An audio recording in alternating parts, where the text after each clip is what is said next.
commence notre réunion. Je pense que techniquement parlant, tout est en ordre.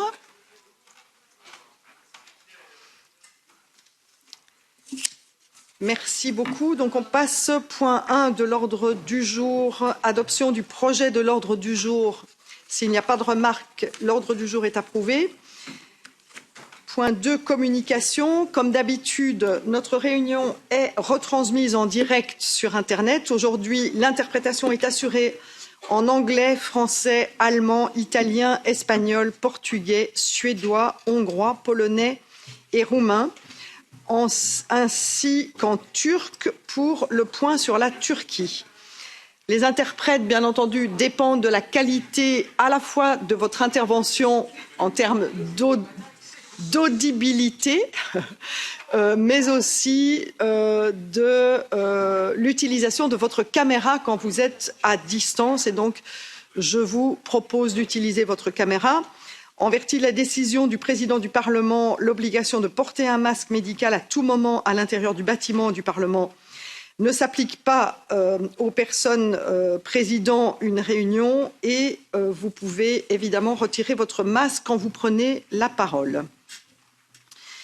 J'ai le plaisir de commencer cette réunion en vous annonçant une excellente nouvelle. La Cour suprême d'Arabie saoudite a annulé la condamnation à mort d'Abdullah El Aoueiti, qui avait été arrêté à l'âge de 14 ans, détenu au secret et torturé jusqu'à ce qu'il avoue un crime qu'il n'avait pas commis. Dans une résolution du Parlement européen du 8 juillet 2021, nous avions demandé qu'il ne soit pas exécuté, que ses aveux extorqués sur la torture soient retirés des procédures et que les allégations d'actes de torture qu'il a subis fassent l'objet d'une enquête. C'est donc un premier signal fort que nous saluons et nous espérons que d'autres signaux en matière de peine de mort surtout suivent dans ce pays. Point 3, échange de vues sur l'état des systèmes judiciaires turcs et le respect des droits fondamentaux et la pratique de ceux-ci en Turquie.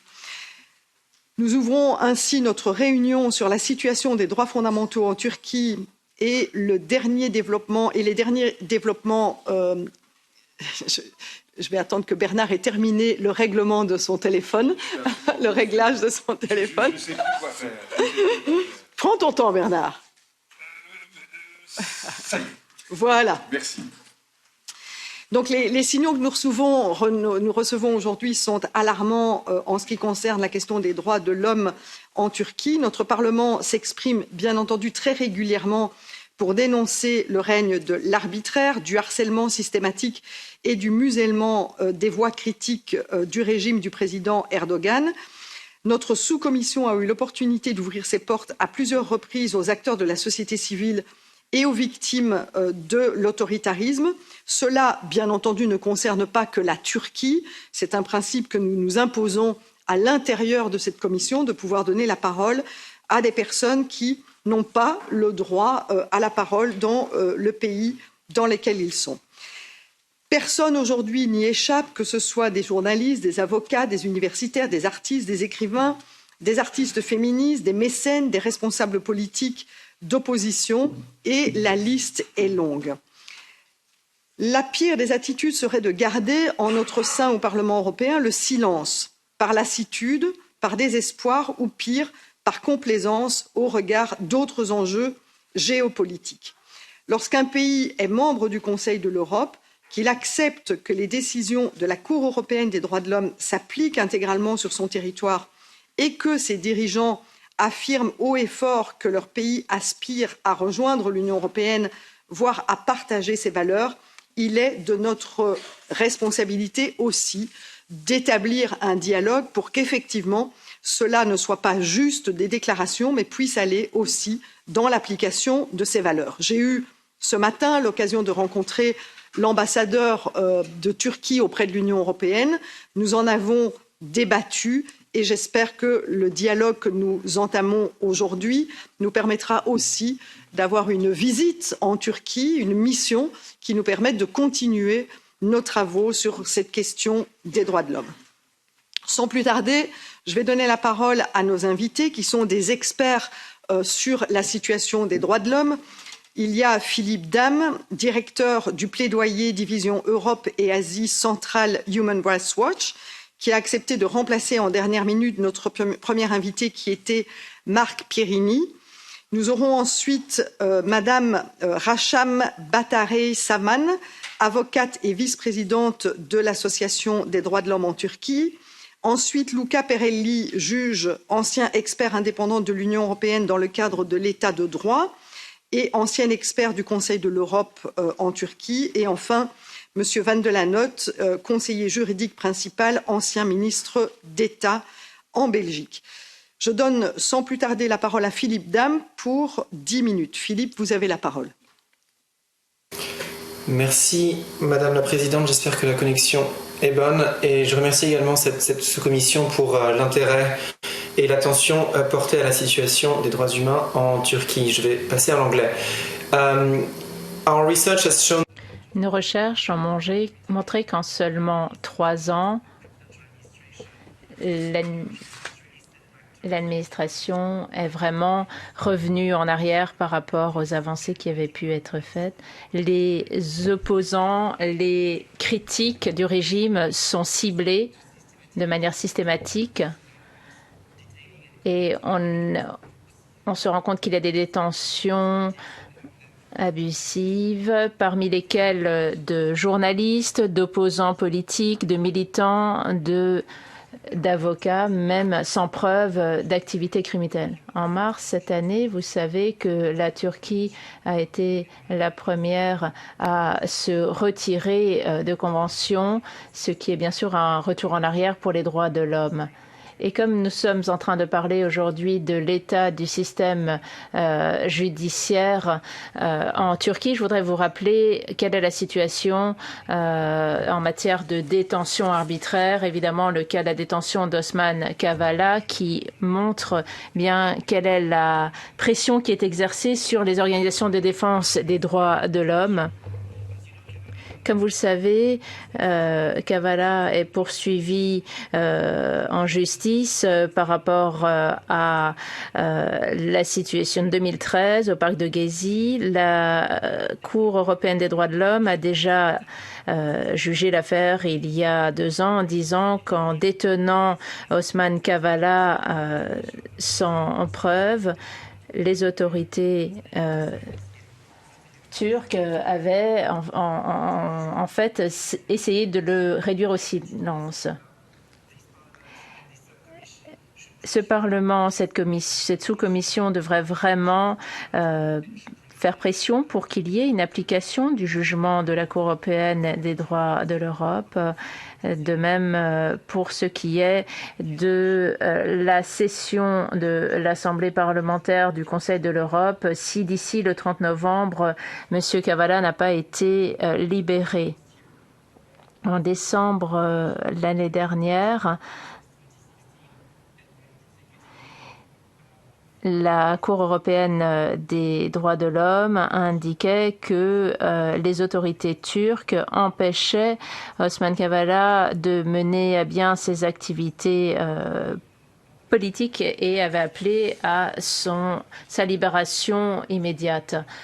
Et bien sûr, la Cour de cassation doit revoir encore les accusations et la condamnation de 2020 de l'ancien président d'Amnesty International, la condamnation en février du coprésident d'une association des droits de l'homme et la détention préventive de l'autre coprésident, ainsi que la détention de 2 autres militants montre bien l'utilisation de la justice pour réduire au silence les militants.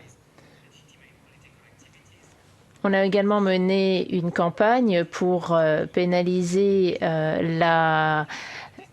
les activités des organisations d'opposition.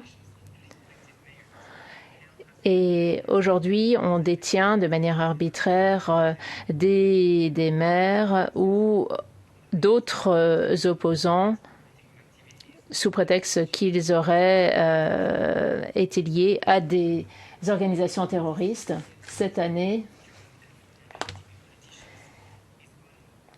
on constate encore une illustration de cette terrible réalité. En juin, la Cour constitutionnelle a accepté que l'on ferme de manière permanente et que l'on empêche toute activité politique à 450 personnes. C'est une affaire qui est toujours en cours. Il y a des preuves qui montrent qu'il y a des preuves qui sont en train d'être réunies pour les allégations portant sur la torture, les détentions arbitraires au cours des 5 dernières années. Pour ce qui est de la liberté d'expression, il y a plus de 60 journalistes et professionnels des médias qui sont actuellement emprisonnés ou qui ont été condamnés à des peines de prison en raison de leur activité de journaliste ou leur association avec des médias. Et l'État est actuellement géré par des entreprises qui ont des liens étroits avec le gouvernement.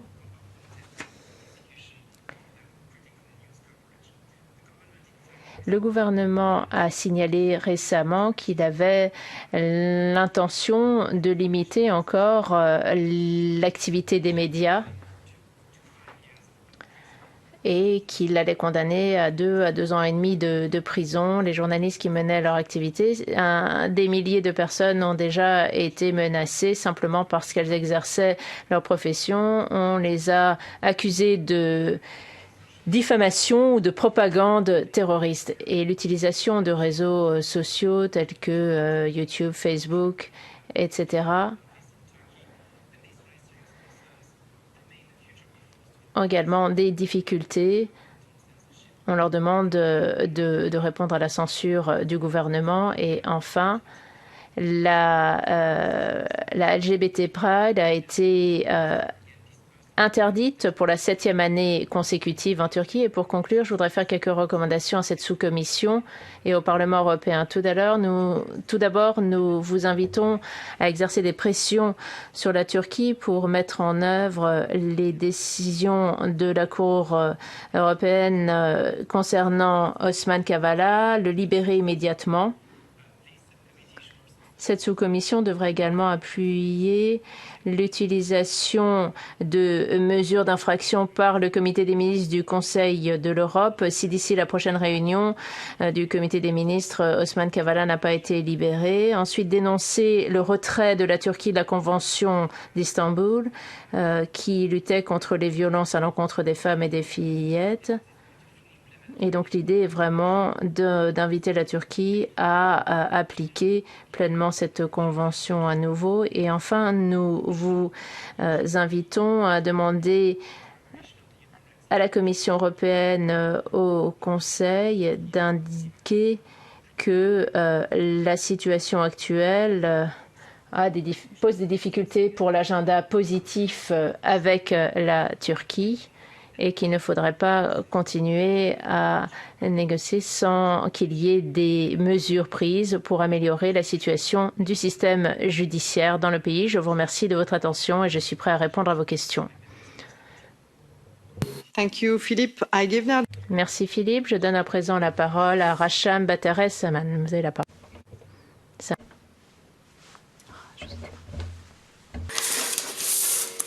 Merhaba. Bonjour à tous. Je participe à cette réunion au nom de l'Association des droits de l'homme en Turquie. Comme vous le savez, c'est une association qui est la plus ancienne en fait, qui a été créée en 86.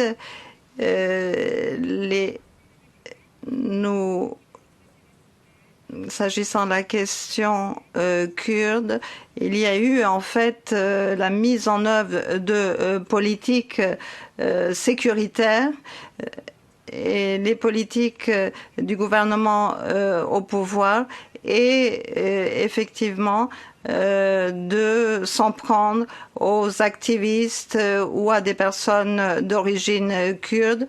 Et donc des menaces de condamnation. Donc en fait, c'est par le biais du judiciaire que ont lieu ce type d'agissement. Selahattin Demirtas, Osman Kavala et beaucoup d'activistes dans le domaine des défenseurs des droits de l'homme sont placés en garde de vue et mis en détention provisoire. Nombre d'activistes des droits de l'homme sont inculpés pour mener de la propagande en matière des droits de l'homme. S'agissant également des activités des ONG, avant 2015, il y avait eu en fait un processus d'apaisement entre les organisations kurdes et l'État. Les ONG avaient mené à cette époque énormément d'activités. Et au bout de 6 ou 7 ans, les activités menées à cette époque et les partages qui ont eu lieu sur les réseaux sociaux a conduit en fait à des menaces au plan judiciaire. Et on peut multiplier les exemples de ce type. L'association des droits de l'homme, Gönül Öztürkoğlu, Malatya, également Bilici, également le bureau de Ağrı également. Ce sont toutes des personnes auxquelles on s'en est pris en raison des déclarations que ces personnes ont fait à la presse. Donc il y a toute une série évidemment de recours qui ont été entrepris et il y a des poursuites qui sont en cours. Le système judiciaire en Turquie et les difficultés que connaît ce système. On parle évidemment des pressions sur le personnel des médias, mais il y a aussi dans le même temps une impunité qui accourt depuis plusieurs années, notamment sur les Turcs d'origine kurde. Et il y a en fait des violations des droits humains et il y a donc une politique d'impunité qu'il y a lieu de souligner. Donc une violation des droits de l'homme à l'encontre de ces personnes, puisqu'en fait, l'on parle de délits commis par des forces de l'ordre et l'on sait que ces personnes ne seront jamais inquiétées. Et dans les années 90, à la fin des années 80, et il y avait évidemment toute une série de crimes qui n'ont pas été, dont les auteurs n'ont pas été élucidés. Il y a également des questions de prescription. Et lorsque l'on se reporte à il y a 15 ans, grâce à des défenseurs aux agissements des droits de l'homme, il y a en fait des éléments des forces de l'ordre qui ont été acquittés et des personnes qui avaient été placées en garde de vue et qui, dans les années 2000, on a retrouvé en fait des personnes qui avaient été tuées et dont on a retrouvé les corps dans des charniers. Et en 2010, les responsables militaires ont commencé à être traduits devant les tribunaux, mais sans grande efficacité. Il y a eu également les événements dits Roboski, avec pas mal de citoyens qui ont trouvé la mort. Donc j'insiste vraiment sur l'impunité et malheureusement les défenseurs des droits de l'homme et ceux qui luttent pour que justice soit faite en payent le prix, qu'il s'agisse de Roboski ou du dossier Al-Adja. Nous voyons en fait que les violations en matière de droits de l'homme restent impunis. Et donc, nous voyons en fait que les défenseurs des droits de l'homme trouvent la mort, et nous voyons justement que cette impunité est quelque chose qui se poursuit. Cela fait 28 ans que la personne dont je vous parle a trouvé la mort et malheureusement, ce cas n'est pas puni. Dans le système, lorsque l'on parle du système judiciaire et également des violations des droits de l'homme, évidemment, il y a un système de plus en plus autoritaire. Et il y a un nombre de plus en plus important de détenus dans les établissements pénitentiaires avec des jugements totalement arbitraires, de grande taille. Les violations et les recours ne font que s'accroître. On essaye évidemment de faire en sorte que les détenus malades puissent bénéficier de soins, ce qui pour l'instant est quelque chose qui n'a pas été obtenu. Il y a 1500 personnes qui sont gravement souffrantes, et s'agissant de Abdullah Öcalan, Hamili Yıldırım et d'autres personnes qui sont dans l'établissement pénitentiaire d'Imralı se voient refuser des visites de la part des membres de leur famille. Et donc, violation de toutes les règles internationales est quelque chose qui perdure. Donc, nous avons rédigé toute une série de rapports que vous pouvez retrouver sur notre site, que vous pouvez lire attentivement et que nous partageons avec vous. Donc, vous pouvez aller sur le site de notre association et lire ces rapports réguliers que nous publions. Et je voulais simplement il faut également penser aux migrants qui sont à la frontière du Bélarus avec toute une série d'activités qui ont été menées. Il est important qu'une déclaration émanant du Parlement puisse voir le jour. En tant qu'association des droits de l'homme et défenseurs des droits de l'homme, nous continuons à lutter en faveur de la paix et de la démocratie.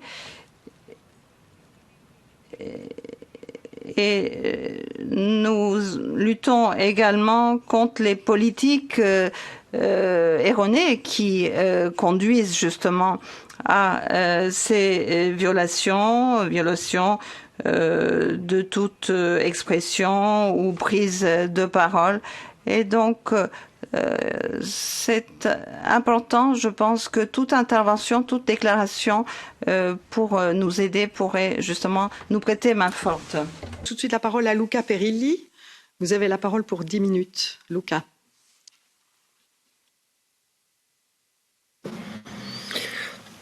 Good afternoon, many thanks. Bonjour, merci Madame Arena de m'avoir invité. Donc je vais afficher des diapos qui apparaissent maintenant à l'écran normalement. Merci. Alors j'ai été expert indépendant de l'Union européenne en Turquie, et ce depuis 2008 et jusqu'en 2015 dans le cadre des négociations pour l'adhésion de la Turquie à l'UE. Et pour ce qui est du chapitre 23.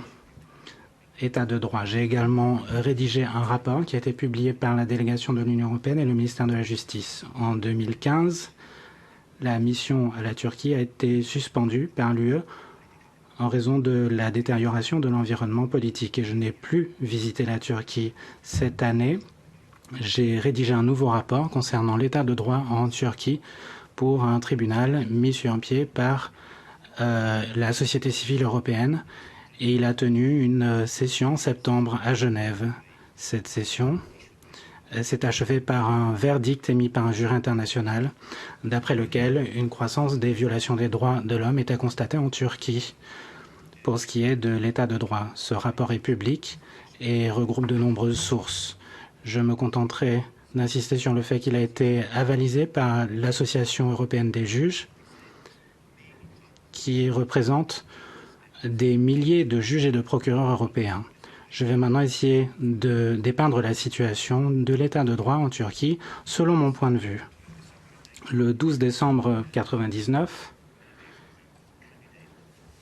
la Turquie avait été reconnue comme candidate à part entière pour devenir membre de l'UE et la Turquie s'était engagée dans des réformes pour l'état de droit et la protection des droits fondamentaux. En 2010, un tournant très positif a été constaté puisque la Turquie a adopté des amendements constitutionnels qui renforçaient l'indépendance du pouvoir judiciaire et permettaient une meilleure protection des droits fondamentaux.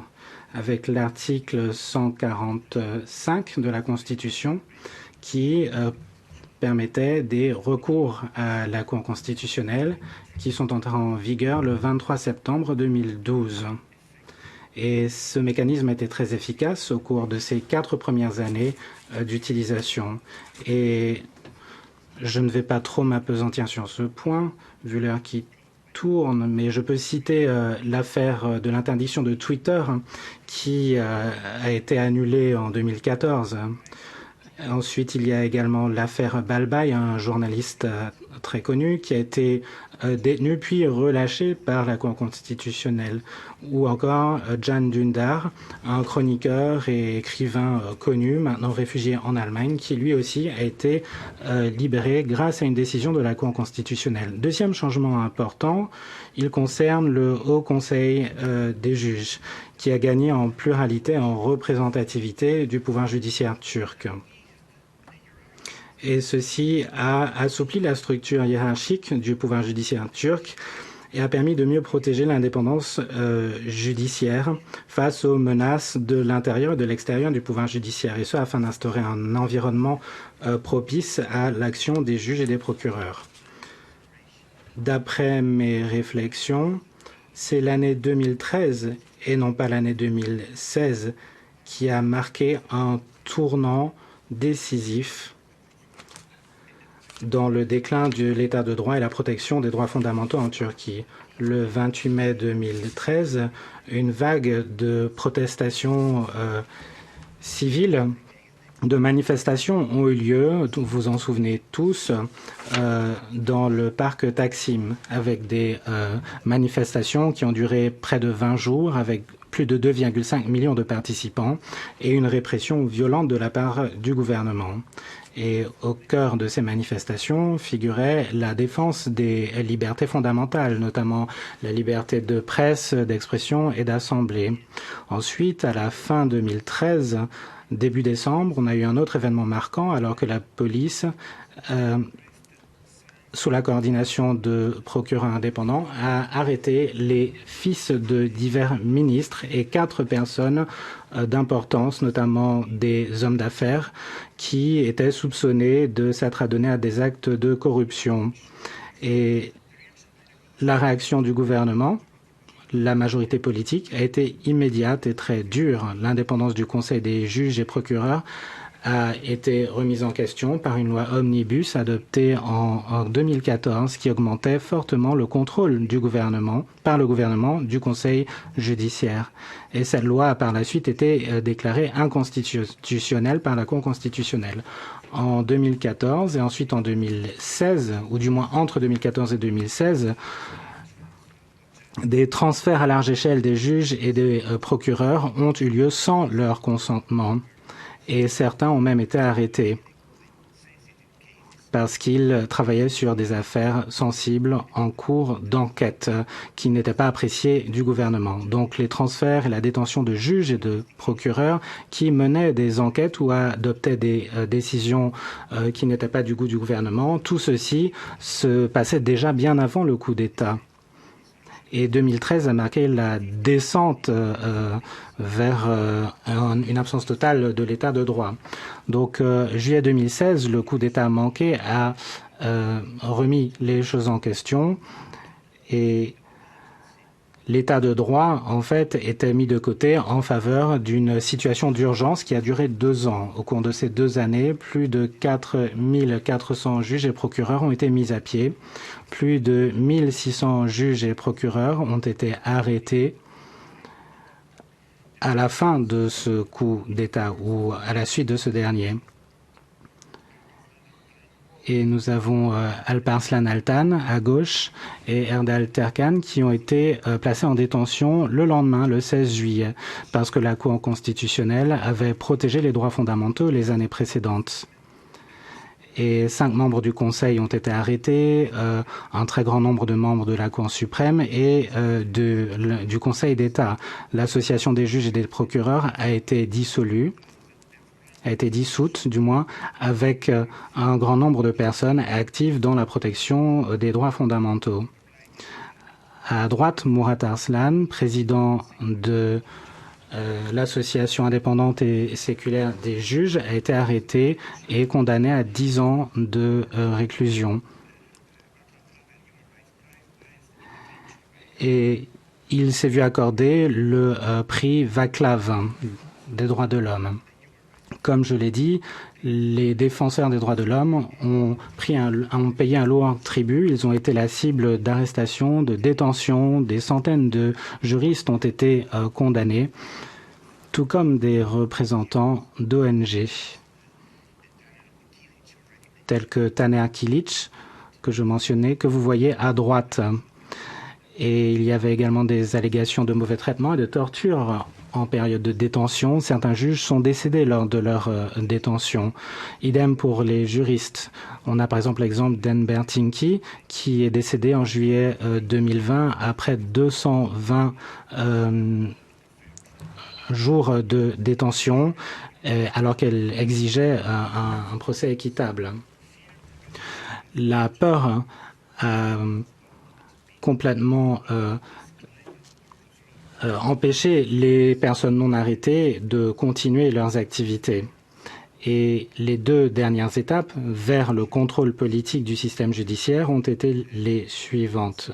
En 2017, on a eu un amendement constitutionnel confirmé par un référendum controversé qui plaçait le Conseil judiciaire sous contrôle politique formel, ainsi que le recrutement d'un très grand nombre de juges et de procureurs après la mise à l'écart de 4500 juges, et ce, selon des procédures qui ont été jugées non transparentes par les observateurs politiques.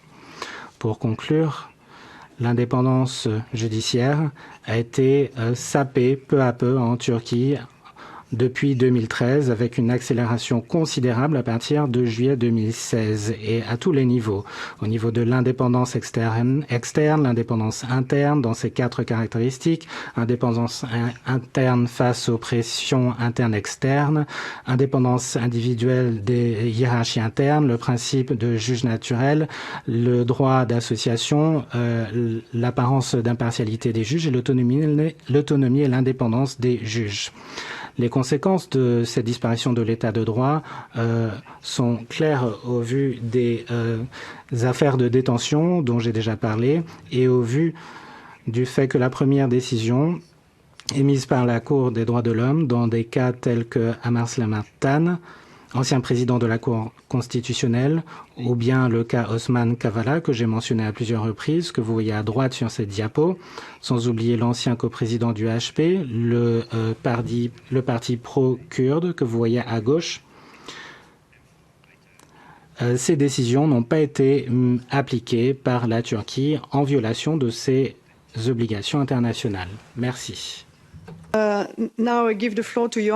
Merci. Je donne maintenant la parole à Johan van den Haan. Thank you very much, Mrs. President. Merci beaucoup, Monsieur le Président. Je vais essayer de vous expliquer un petit peu comment on a créé le tribunal pour la Turquie, comment il a été créé, quelles sont ses conclusions. Alors d'abord, pourquoi avons-nous lancé cette initiative? Il y a 3 raisons à cela. D'abord, l'augmentation des allégations de non-respect des droits de l'homme, à savoir torture, enlèvement, liberté de la presse, détention arbitraire. Deuxièmement, pas de système judiciaire indépendant pour corriger. Puis troisièmement, le mécanisme international normal n'étant pas efficace, comme par exemple le comité spécial.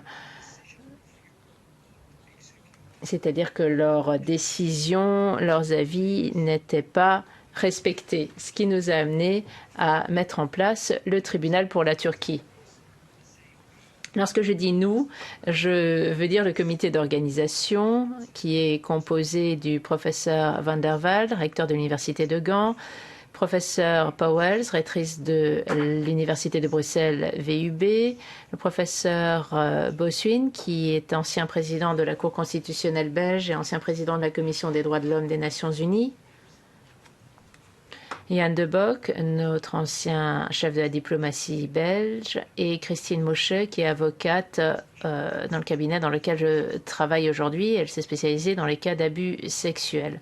Donc il s'agit de 5 personnalités de haut rang dans la société belge et qui sont indépendantes. Page suivante, s'il vous plaît. Alors bien sûr, un tel tribunal dépend beaucoup de la qualité et de l'indépendance des juges. Nous avons 6 juges. Le président du tribunal était le professeur Françoise Tolkens, ancienne vice-présidente de la Cour européenne des droits de l'homme. Professeur Malin Verny, ancien juge à la Cour européenne des droits de l'homme, mais également ancien membre de la Commission de Venise. Et puis, professeur Lady Biancu, ancien juge à la Cour européenne des droits de l'homme et ancien membre de la Commission de Venise également. Professeur Angelita Bayens de Robert Kennedy Human Rights, droits de l'homme. Nous souhaitions avoir quelqu'un comme elle parmi nous, Dr Pache, ancien secrétaire de la Commission des droits de l'homme des Nations Unies, et également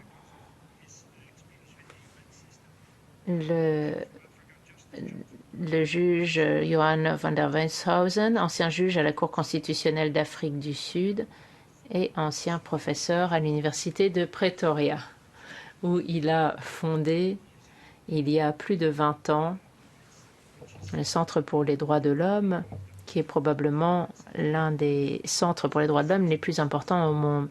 Donc vous voyez, 6 personnes sur lesquelles nous sommes fondés pour leur expérience, pour leur expertise, pour leur indépendance.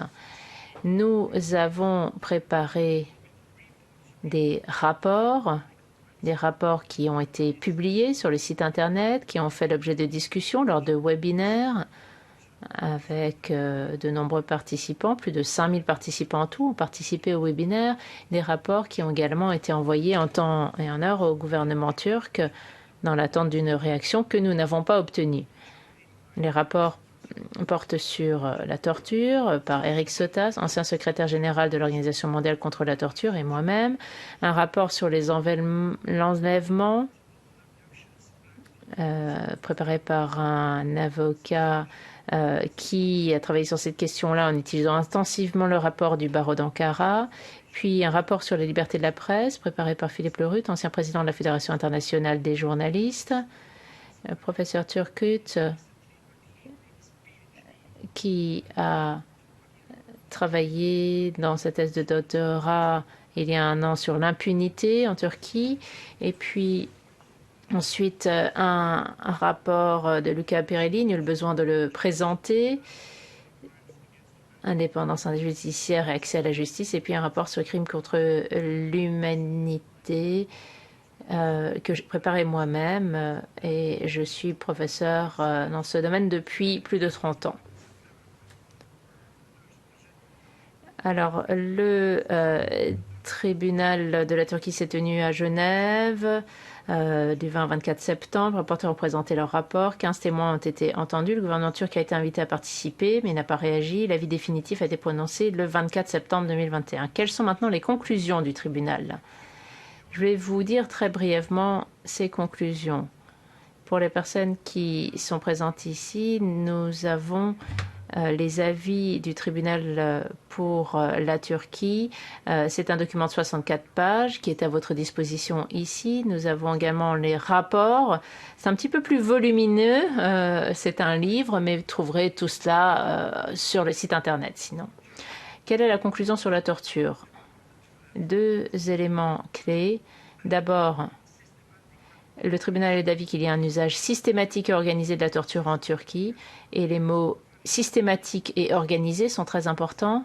Et deuxièmement, le tribunal a pris note de la déclaration d'une avocate turque, Eren Keskin, qui a dit que les rapports médicaux indépendants concernant la torture ne sont pas acceptés par les tribunaux, et cette déclaration a été déclarée cohérente avec les informations qui ont été présentées au tribunal. Donc c'est important, non seulement il y a des cas de torture, mais on n'accepte pas les rapports médicaux indépendants concernant la torture en Turquie. Ensuite, les enlèvements.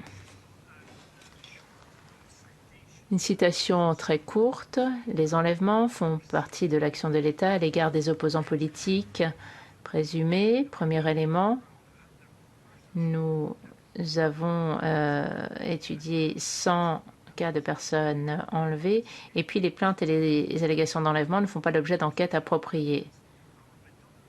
Notre méthodologie a été la suivante. Au moins 3 personnes, indépendantes les unes des autres, devaient confirmer qu'il y avait eu enlèvement, que cette situation s'était bien produite. Page suivante. Conclusion du tribunal sur la liberté de la presse. Là, vous voyez, c'est assez long. Cependant, la conclusion est qu'il y a une jurisprudence extensive et historique de la Cour européenne des droits de l'homme sur les violations de l'article 10 de la CEDH par la Turquie, tel que mentionné dans le rapport. Ça témoigne de la gravité, de la nature généralisée de ces violations, de la gravité de la nature généralisée des défis à la liberté d'expression, y compris la liberté de la presse dans le pays. Ça a été déclaré par les intervenants précédents également. À la page suivante, vous avez les conclusions du tribunal sur l'impunité. Parce que je crois que si l'on en croit la situation en Turquie, eh bien, il semble évident que la question de l'impunité est la plus cruciale. Il peut y avoir des violations des droits de l'homme partout, mais lorsqu'il n'est pas possible de sanctionner ces violations des droits de l'homme, lorsqu'il y a impunité, évidemment, ces violations des droits de l'homme ne vont cesser d'augmenter. Il est clair, sur la base des rapports et les témoignages, les documents, il est clair que la culture de l'impunité en Turquie, depuis les années 80, n'a cessé de se renforcer, tout particulièrement depuis la tentative de coup d'État de 2016. Alors, je ne vais pas répéter ce qui a déjà été dit par Luca concernant l'indépendance judiciaire et l'accès à la justice, mais la conclusion, c'est que actuellement, il est illusoire de penser qu'il y a un accès à la justice ou une indépendance judiciaire. Illusoire, c'est un mot important. Et puis, dernier élément, peut-être le plus important, nous avons demandé au tribunal de s'exprimer sur les crimes contre l'humanité. Je crois vraiment que c'est la conclusion la plus importante. En conséquence, le tribunal est d'avis que ces actes de torture et ces disparitions forcées ne peuvent être considérés comme de simples événements isolés. Au contraire, selon le tribunal, ils doivent être considérés comme faisant partie d'une attaque généralisée et systématique contre une population civile. Et donc, je résume, cela pourrait s'apparenter à des crimes contre l'humanité. J'insiste sur le fait qu'un pays qui a encore des relations assez importantes avec l'Union européenne semble commettre des crimes contre l'humanité. Bien écoutez, c'est une conclusion très grave et c'est également la raison pour laquelle le comité d'organisation a décidé de préparer une demande à présenter à la Cour pénale internationale. C'est une tâche inhabituelle et difficile, évidemment, mais nous pensons qu'il est dans notre devoir de le faire. Nous allons essayer de le faire en janvier ou février, demander au procureur de la Cour pénale internationale de se saisir de ces allégations de crimes contre l'humanité à l'encontre de la Turquie. Merci, Madame la Présidente. Je vais directement maintenant passer la parole à Sergueï Lagodinsky, en tant que président de la délégation du Parlement européen à la commission parlementaire mixte Union européenne-Turquie. Sergueï, you have the floor.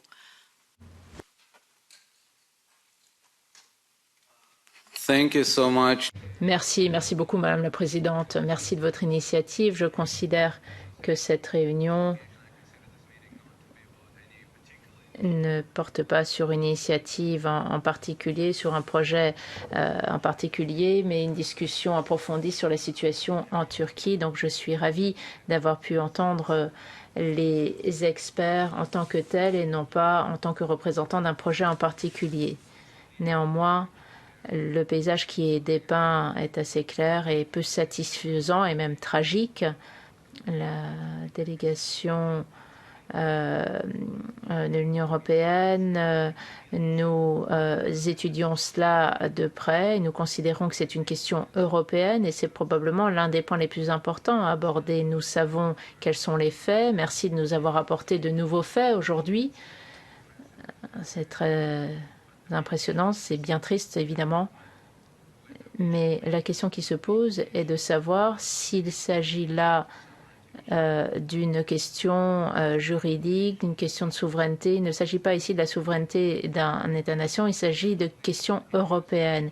Et surtout pour ce qui est de la situation nationale d'un pays candidat. Donc nous continuons à suivre avec intérêt, nous continuons à critiquer la situation également sur le plan national en Turquie. Mais pour un pays candidat comme la Turquie, que je considère donc comme un pays candidat, il n'y a pas de différence entre ce qui est national et ce qui relève de l'Union européenne. Autre question, quel est le rôle des institutions européennes à cet égard? Et je crois qu'il est important pour nous d'insister sur le fait que nous attendons à ce que la Commission européenne et le Conseil continuent à considérer que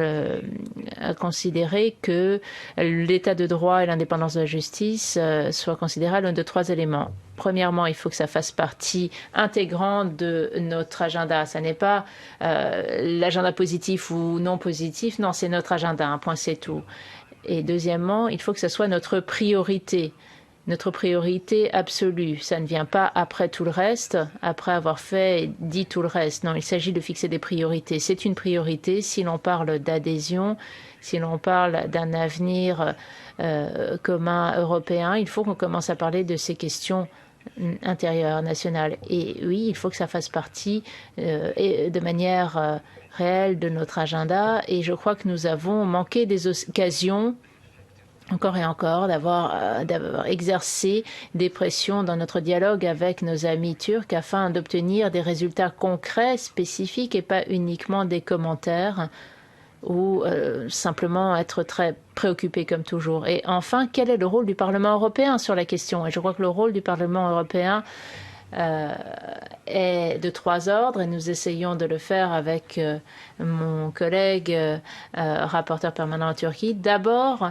rester concentré sur ces questions, les mettre en avant et continuer à exercer une pression sur les institutions européennes pour assurer un suivi. Mais également, et je pense que c'est particulièrement important pour moi en tant que représentant de la délégation, poursuivre le dialogue. Un dialogue très dur, très critique, mais un dialogue. Et je suis ravie de voir que vous avez l'intention de poursuivre ce dialogue en Turquie et j'appuie pleinement vos plans de mission sur place et j'espère que nous organiserons des réunions bilatérales. Ce dialogue et à mon avis, ce qui est partie intégrante de cela, c'est la critique. Ce n'est qu'en ayant un regard critique que nous allons pouvoir créer un avenir commun. Merci beaucoup. Merci Sergueï. Je donne maintenant la parole à Turquie de la commission AFET. Gracias, Maria. La situation que han descrit... Merci. La situation décrite par nos invités aujourd'hui est bien connue de nos collègues du Parlement qui travaillent dans le domaine des relations avec la Turquie. Et cette description des faits qui a été faite aujourd'hui, comme bien d'autres, figure dans nos rapports sur les relations avec la Turquie. Alors bien sûr, nous sommes un organe politique et nous n'entendons pas agir comme un tribunal. Nous sommes un organe politique. Il n'y a pas de signal d'amélioration. La description qui a été faite est malheureusement celle qu'on constate au quotidien pour ce qui est des droits de l'homme et de l'état de droit en Turquie. Alors ça a commencé avant le coup, mais les choses se sont fortement accélérées à partir de ce coup. Et pour moi, c'est la réalité d'une menace existentielle qui a fait l'objet d'une réaction disproportionnée avec un programme, un agenda politique qui a profité de ce coup pour mettre en œuvre des velléités autoritaires qui existaient déjà. Et il y a un manque d'indépendance maintenant du pouvoir judiciaire avec une accumulation des affaires devant le tribunal européen, la Cour européenne des droits de l'homme. Et nous avons des centaines d'affaires. Et dernièrement, nous avions l'affaire Kavala, puisque c'est celle qui est la plus avancée. Donc on en a parlé, mais il y en a énormément d'autres. Raison pour laquelle nous demandons des faits de la Turquie. On ne veut plus de programmes, d'actions, de plans de réforme judiciaire. On veut des faits, des actes. Et si quelqu'un rédige un tweet et que ça lui pose problème, je ne veux pas entendre encore d'affaires de ce type. Si une personne publie un pamphlet, un livret, peut alors être accusée ou peut-être menacée d'agression physique, ou être accusé du moins d'agression physique envers une autorité, c'est très difficile à concilier avec le statut de pays candidat. Alors que pouvons-nous faire? Agir ensemble. Que quelques ambassadeurs de l'Union européenne signent un document critique envers le système judiciaire turc avec des pays tiers, c'est une anecdote. La Turquie n'est pas candidate pour devenir une étoile de plus sur le drapeau américain, ni pour devenir membre d'une union avec la Nouvelle-Zélande. Non, c'est l'Union européenne qui l'intéresse. Et donc, c'est l'Union européenne qui est légitime pour faire ces constatations de violation des droits de l'homme en Turquie. Ce qui est très différent de ce qu'on peut voir entre la Turquie et les pays tiers. Et le fait que ces ambassadeurs aient signé aux côtés de pays tiers une critique envers le régime d'Erdogan, tout à fait légitime cela étant, néanmoins, ceci nous empêche d'avoir notre propre position. Et donc je suis d'accord avec ce qui a été dit par ceux qui m'ont précédé, mais la question d'un agenda positif, on en a parlé sans conditions démocratiques. Le Conseil a offert à la Turquie un agenda positif sans même parler de ce que l'UE ferait si les sauges changeaient ou si l'agenda positif n'était pas poursuivi. Et maintenant, les choses sont beaucoup plus sensées dans notre approche de la situation. Nous sommes les gardiens de l'orientation adoptée par l'Union européenne, mais le Parlement européen lui-même aussi. Donc le Parlement crie, mais le Conseil fait autre chose. Non, nous préférerions que l'on se concentre sur les problèmes de la Turquie et pas ceux de l'Union européenne. Donc je crois que nous devrions faire, bien sûr, un rapport générique et critique sur la Turquie, d'accord, mais je pense que nous aurons honoré notre tâche. Néanmoins, le rapport de cette année sur la Turquie devra être quand même assez différent. Nous ne pouvons plus parler que du système judiciaire. Il faut vraiment prendre notre bistouri, faire vraiment aller dans l'intérieur du système judiciaire turc.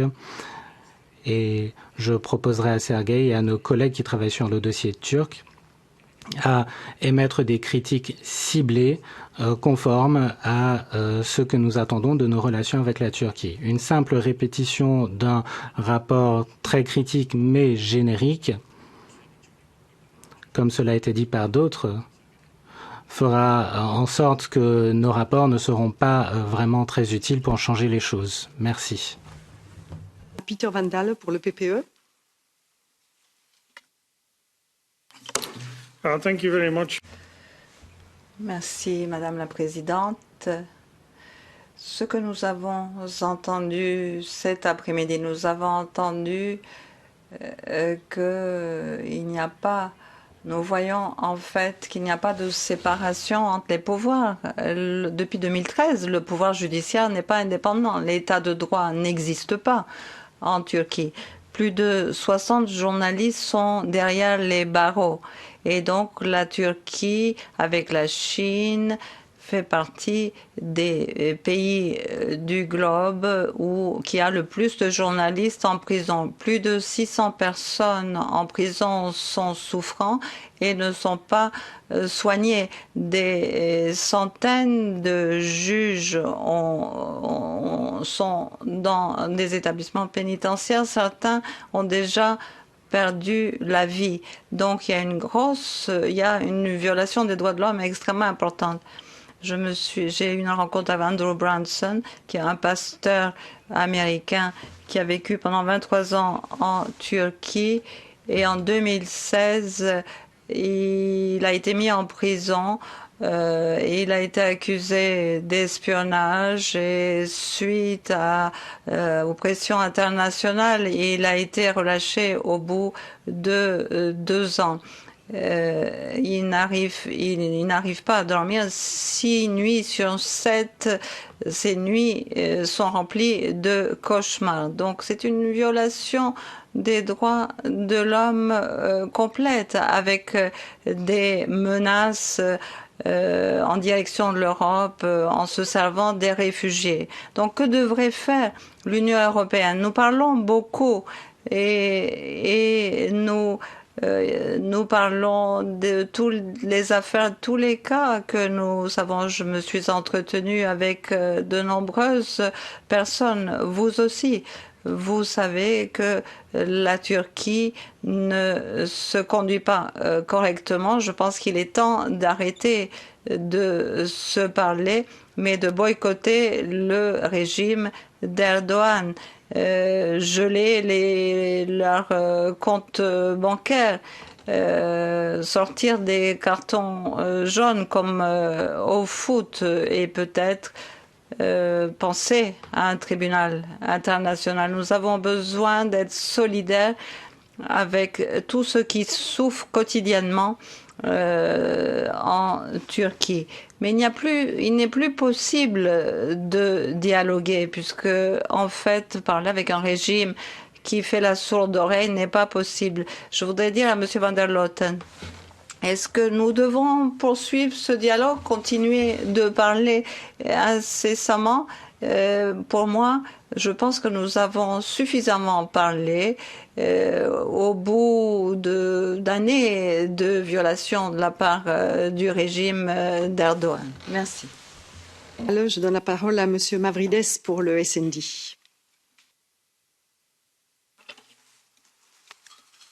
Thank you, Maria Arena. I will be quite short. Merci, Maria Arena. Je voudrais poser 2 questions. Je serai bref. Cela peut sembler une question politique et pas juridique, mais il s'agit des deux. Est-ce que le régime actuel en Turquie peut être qualifié de démocratie? Est-ce qu'il s'agit d'un régime démocratique? Je pense que nous devons décider de cela. Une fois que nous aurons qualifier les choses, nous allons pouvoir faire face aux répercussions, aux implications que cela aura. Deuxième question, compte tenu du fait que le nombre d'électeurs, les électeurs étaient plutôt la classe moyenne, je pense en Turquie le fait d'imposer des sanctions économiques va en fait punir Erdogan, mais également peut-être faire en sorte que les forces démocratiques se mobilisent de façon à renverser ce régime dictatorial que certains n'osent pas qualifier de dictature. Oui, je crois que tout ce que nous venons d'entendre depuis le début de notre réunion nous oblige à nous poser une question à laquelle je n'ai pour ma part pas de réponse. En tout cas, pas à l'heure qu'il est encore. Cette question, nous l'avons tous en tête. Est-ce que nous devons ou non poursuivre les négociations sur le processus d'adhésion ou déclarer que la Turquie étant ce qu'elle est, c'est-à-dire tout sauf une démocratie et évidemment une dictature, ne respectant aucune des normes nécessaires de l'état de droit, nous interrompons ces négociations. Alors prenons la première et la deuxième hypothèse. Dans la première hypothèse,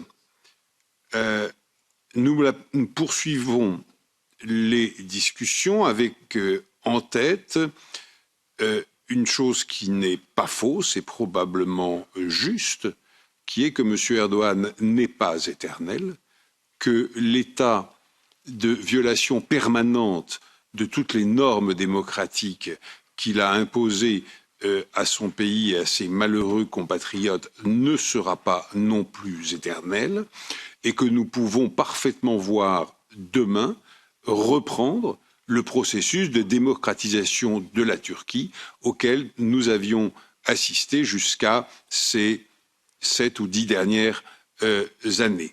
Que dans ces conditions, il serait contre-productif, tout simplement, de nous priver des moyens de pression que nous donne le fait que nous soyons en discussion sur un élargissement à la Turquie.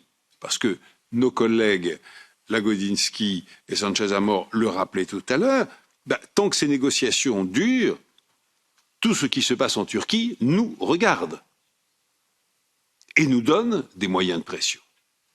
D'un autre côté, poursuivre ces négociations, c'est nous prêter à une comédie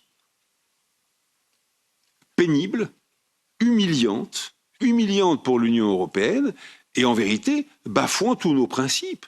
Parce que, est-ce que nous pourrions imaginer d'être parallèlement en discussion sur une adhésion de l'Égypte du maréchal Sissi où la torture, nous le savons, est encore plus systématique qu'elle ne l'est en Turquie. Enfin bon, non, bien sûr que non, nous ne pourrions pas.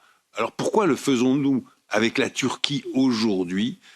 Nous le faisons avec la Turquie d'aujourd'hui et je terminerai là-dessus pour vous dire ma perplexité absolue, c'est que, en interrompant le processus d'adhésion, nous nous priverions de moyens de pression bien relatifs, mais néanmoins existants, et deux, nous ferions une croix sur un possible retour de la Turquie à la démocratie, retour auquel, pour ma part, je crois profondément. Alors, mes chers collègues, je vous le dis en toute humilité, je ne sais pas. Merci Bernard. Avant de passer la parole au service d'action extérieure, j'aimerais poser 2 questions aux différents intervenants. La première, et Luca l'a montré, le processus d'adhésion jusqu'à 2010 a montré la capacité d'introduire des réformes dans le système turc. Et on voit que la période actuelle est plutôt une période de marche arrière. Alors comment peut-on se projeter, et ça rejoint un peu la question de Bernard, comment peut-on se projeter au-delà de 2022 et de continuer à travailler sur les réformes qui pourraient être menée en Turquie dans ce processus d'adhésion et quelles seraient les priorités qui devraient être mises sur la table en matière de réforme pour pouvoir préparer un éventuel retour à une forme démocratique de la Turquie. La deuxième question concerne le travail qui a été fait par le tribunal, il s'appelle le tribunal, mais qui est un tribunal symbolique dans la mesure où il n'est pas constitutif d'un réel tribunal. Ce tribunal est particulièrement attaqué pour être partisan de certains activistes turcs, à savoir plus particulièrement les gulenistes. Est-ce que vous pouvez expliquer en quoi le travail que vous avez réalisé au sein du tribunal couvre l'intégralité de la société turque et non pas un mouvement en particulier qui pourrait vous retirer la crédibilité du travail de ce tribunal? Même si les experts, les juges ont été démontrés comme des personnes indépendantes, je pense que c'est important dans les travaux que nous menons ici de pouvoir démontrer cette indépendance.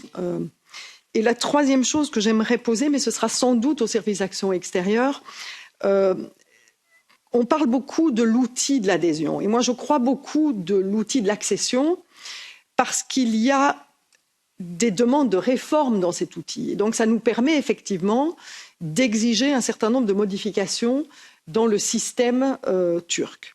Il y a un deuxième outil dont on parle beaucoup moins, qui est l'union douanière. Et il y a une tendance à l'intérieur de cette maison de penser que nous pourrions oublier l'accession, mais que nous pourrions continuer, voire renforcer l'union douanière.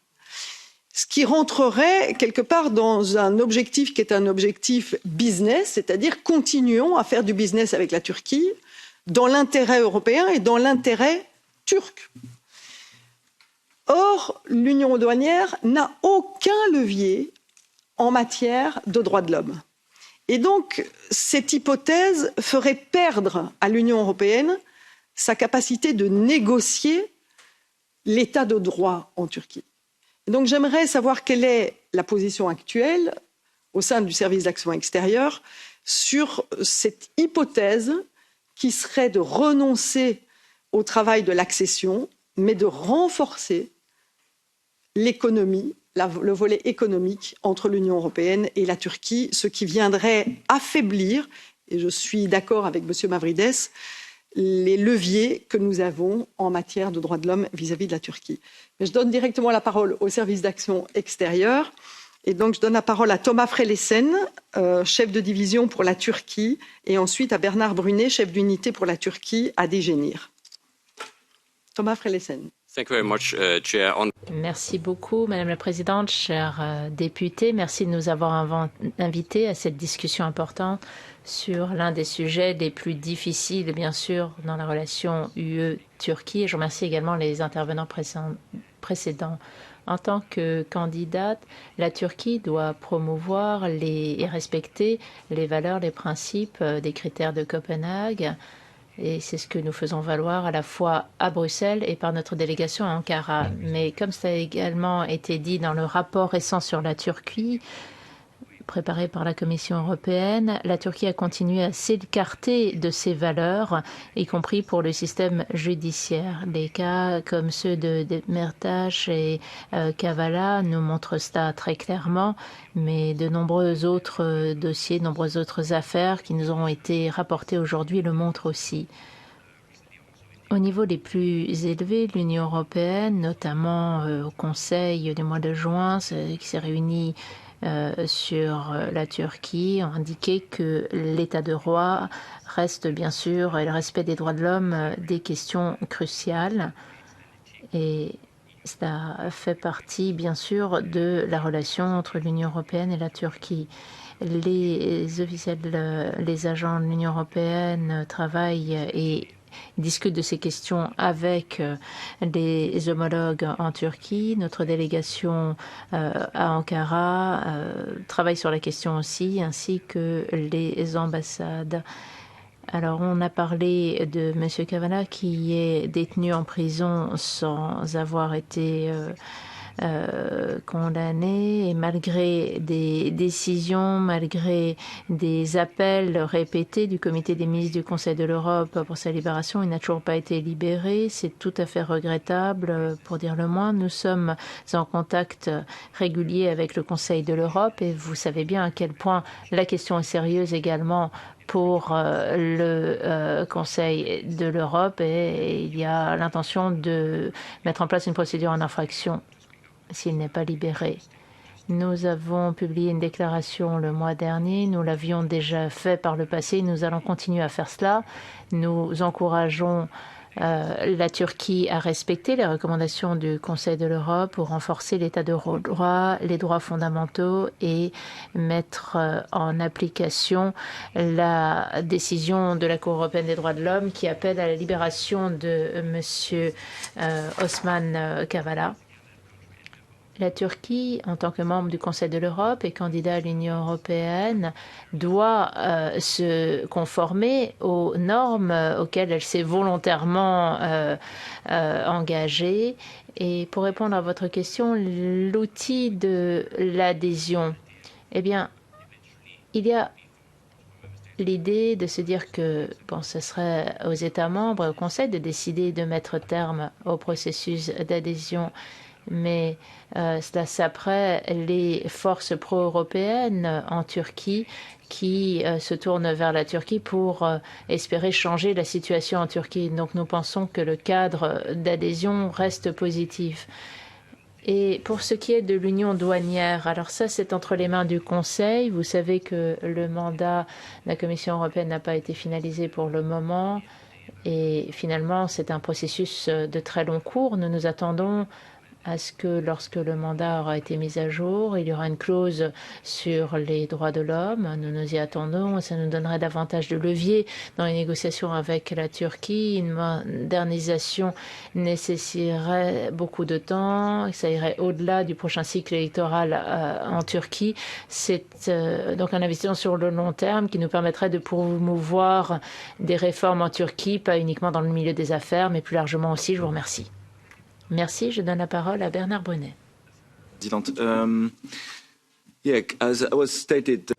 Comme ça a été dit, la Turquie reste un pays candidat et même si les négociations sont à l'arrêt, l'Union européenne considère la Turquie comme un État candidat et évalue la Turquie selon l'acquis communautaire. Et dans ce cadre, bien sûr, il faut que nous fassions rapport des évolutions en Turquie régulièrement. Et nous avons publié il y a un mois un rapport complet sur la préparation de la Turquie à l'adhésion et le respect de l'acquis communautaire par ce pays. Ça ne vous surprendra pas d'entendre que la conclusion est que les droits fondamentaux et pour ce qui est du système judiciaire, la Turquie n'en est qu'au début de la propagation et il y a même un retour en arrière pour ce qui est de l'état de droit et des droits fondamentaux, des droits de l'homme. Et selon ce rapport, la situation est loin d'être satisfaisante en Turquie. Alors je ne souhaite pas répéter ce qui a déjà été dit cet après-midi par les intervenants précédents, mais je voudrais mettre en avant quelques points qui figurent dans notre rapport pour ce qui est du système judiciaire. Nous avons mis en avant, en effet, qu'il y a un manque systémique d'indépendance de la justice. Ça n'est pas juste systématique, c'est systémique, c'est-à-dire que le système en lui-même pose problème. Et l'essentiel est lié aux amendements apportés à la Constitution il y a quelques années, amendements qui ont remis en question l'équilibre des pouvoirs et ont donné au pouvoir exécutif en Turquie un contrôle à la fois sur le judiciaire et le législatif.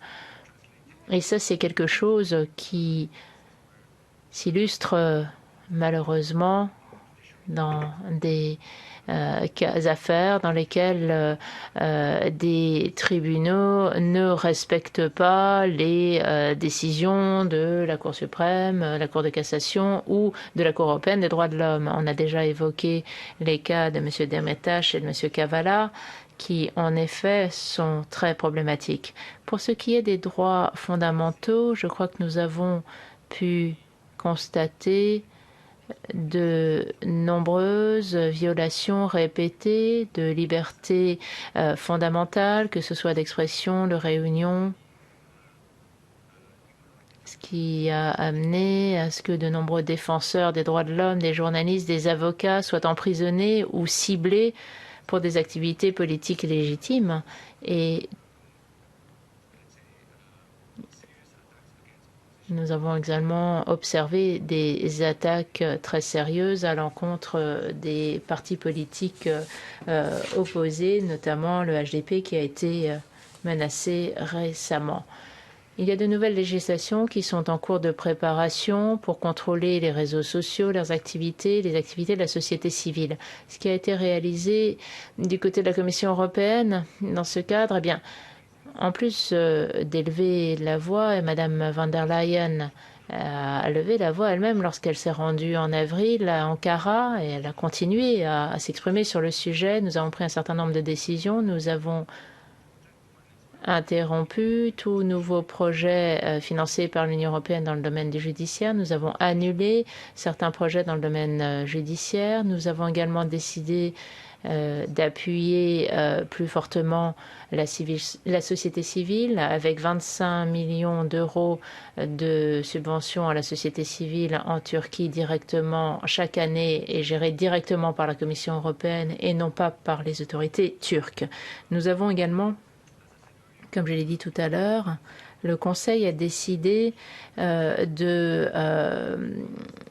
d'arrêter l'avancée des négociations et dans l'accord d'association, parce qu'en plus d'avoir une union douanière, nous avons un accord d'association, c'est notre base juridique, et que nous modernisions ou non l'union douanière et que nous décidions ou non que la Turquie reste pays candidat, nous avons toujours cet accord d'association qui veut dire que nous allons pouvoir continuer le dialogue. Quant à savoir si ça sera efficace ou non, je ne sais pas, mais en tout cas, ce sera un forum qui nous permettrait toujours d'exprimer nos préoccupations, nos inquiétudes, parce qu'il y a des engagements dans l'accord d'association. Je vous remercie. Thank you. Merci. Je vais redonner la parole aux intervenants. Donc, je vais commencer par Philippe Dame. Philippe, si vous voulez intervenir par rapport à ce qui a été dit. Yes, thank you, Madame Chair. Oui, merci.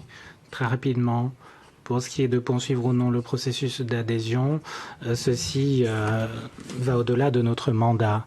Mais nous continuons d'exhorter l'UE à avoir recours à toute enceinte appropriée pour faire changer les choses en tenant compte de la situation actuelle sur le terrain et pas seulement des promesses de réforme. Récemment, nous avons eu une stratégie de réforme de la justice, nous avons eu des élections, l'adoption de documents qui montrent bien le décalage entre ce qui est proposé et la réalité du terrain pour les militants de la société civile et d'autres. Pour ce qui est de votre question portant sur les douanes, l'union douanière, il nous paraît que des liens économiques plus forts entre l'UE et la Turquie nécessiteraient un pouvoir judiciaire indépendant et prévisible. Ceci nécessiterait des observateurs indépendants, notamment les médias et la société civile, qui doivent être en mesure de surveiller le comportement des entreprises, des institutions, etc.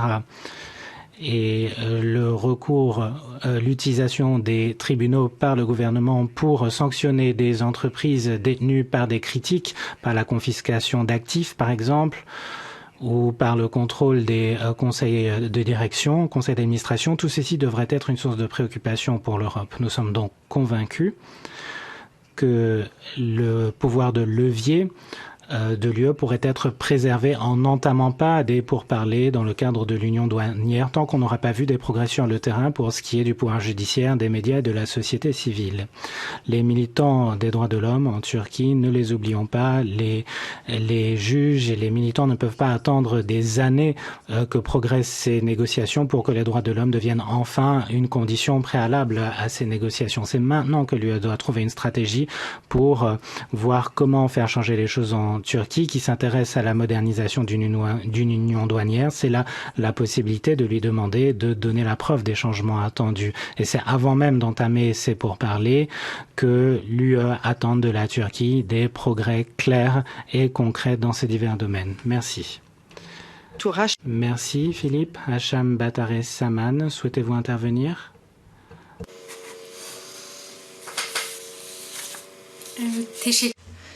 Je vous remercie. Merci également pour ces exposés. La question de savoir s'il faut continuer ce processus d'adhésion en tant que défenseur des droits de l'homme, je ne vais m'abstenir de donner un avis, de me prononcer. Et s'agissant des violations des droits de l'homme, comment prendre des décisions qui puissent avoir un impact plus important. Il faudrait prendre des décisions plus fermes, plus strictes. Et je m'arrête là. Je ne peux pas en dire plus de là où je suis. Luca Perilli, if you want to have the floor. Thank you. Merci. Alors, deux brèves remarques. Tout d'abord, en ce qui concerne le statut de démocratie ou non de la Turquie, on peut avoir des considérations juridiques à ce sujet. Le traité de l'Union européenne a établi les valeurs communes à l'Union européenne, à savoir le respect des droits fondamentaux, de l'état de droit et des droits des minorités. Et là se pose la question des cours, des tribunaux. Et toutes ces considérations découlent d'accords juridiques. Donc la question que je me pose, c'est en cas de grave non-respect de ces accords et s'il n'y a aucune intention de respecter les valeurs fondamentales de l'Union européenne, y a-t-il toujours une marge de négociation, de discussion ou pas? Ça, c'est la question que je me pose. Deuxièmement, comment restaurer la confiance dans le système judiciaire? Tout d'abord, il y a eu des évolutions constitutionnelles, des évolutions juridiques, dans le cadre juridique aussi. Et à cet égard, il est possible de revenir en arrière, de remodifier la Constitution et de revenir à un cadre juridique approprié. Mais se pose alors la question des douleurs, des souffrances du pouvoir judiciaire et de la société, une société fortement polarisée. De nombreux juges, des bons juges professionnels ont été mis à l'écart. Et on a maintenant 10 000 nouveaux juges qui ont été recrutés de façon dénuée de toute transparence, qui n'ont pas été formés à leur profession. Or, le professionnalisme fait partie de l'indépendance, ou du moins elle est un facteur d'indépendance individuelle des juges. Donc, peut-il y avoir un retour en arrière pour le système judiciaire au vu de la situation actuelle? Et je m'en contenterai de mentionner ce qu'on a pu constater dans beaucoup de pays où les régimes autoritaires ont trébuché. Dans ces pays, en général, il y a une volonté politique de restaurer la confiance par diverses procédures. Et pour déceler les qualités des personnes qui sont recrutées et qui ont remplacé d'autres personnes qui ont été mises à l'écart. Et je me demande si ceci s'applique aussi à la Turquie. Merci. Merci Lucas et Johan. Merci. Je voudrais tout d'abord répondre à la question de M. Van de Lanotte. Que pouvons-nous faire? Tout d'abord, l'UE dispose de ses propres instruments.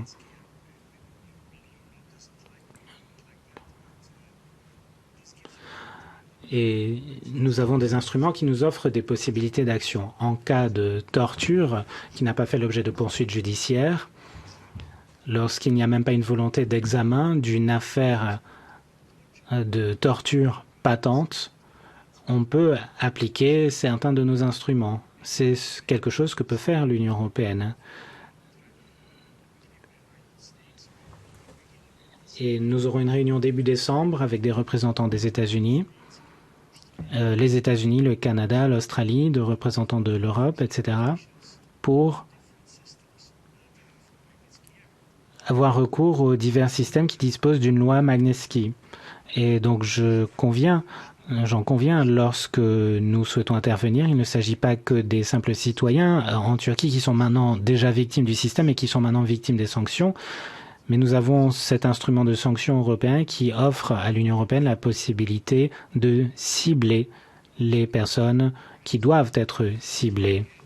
Si M. Kavala est renvoyé en prison ou est visé par des allégations supplémentaires, comment impliquer la loi Magnitsky?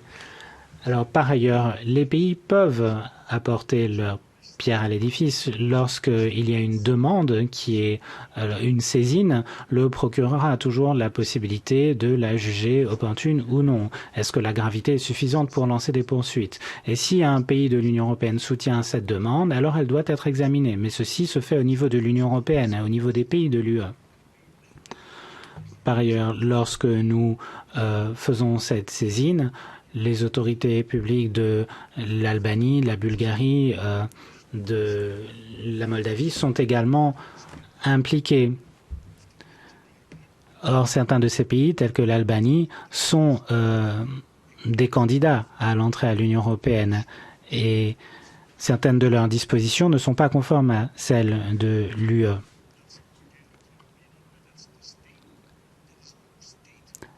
Et il n'y a pas de plainte d'État devant la Cour européenne. Et le président de l'association, président Borstadt, disait qu'il n'est pas possible de comprendre tout ce qui se passe, car comment est-il compréhensible qu'aucun pays n'ait présenté de plainte devant la Cour européenne concernant la Turquie? Pourquoi? Donc si vous me demandez que faire, eh bien j'envisage ces trois possibilités qui découlent en partie de l'Union européenne, en partie des États.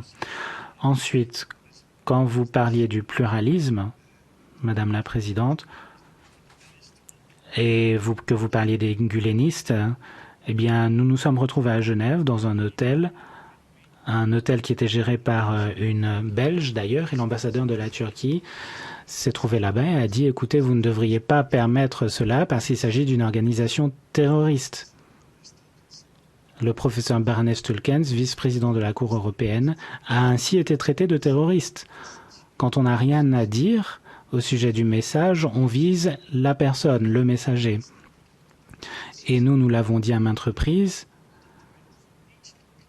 à chaque fois que nous avions un sujet abordé, nous avions des personnes différentes pour intervenir. Certaines personnes, des sympathisants du mouvement guleniste, d'autres sympathisants du mouvement kurde, et d'autres encore qui étaient de simples critiques. Et nous avons vraiment mis l'accent sur cet élément, et c'est sans doute la première fois que nous arrivons à organiser cela. Et certains disaient, bon, eh bien, on voit que certains du mouvement guleniste sont préoccupés, mais ils auraient dû réagir avant. Donc voilà pour la question du pluralisme. Bien sûr, il y a également la question des capacités des juges et du financement. Et c'est pour ça qu'on a dit qu'on ne pouvait pas contribuer à hauteur de plus de 10 000 euros par personne, pour que personne ne puisse décider de ce que nous devions faire. D'ailleurs, les coûts se sont élevés à plus de 230 000 euros. Nous n'avons pas rémunéré les juges ni les rapporteurs et il nous manque encore 40 000 euros. Donc si quelqu'un veut contribuer financièrement, eh bien, qu'il n'hésite pas à nous contacter. Toujours est-il que l'indépendance de ce tribunal de la Turquie ne fait l'objet d'aucune discussion.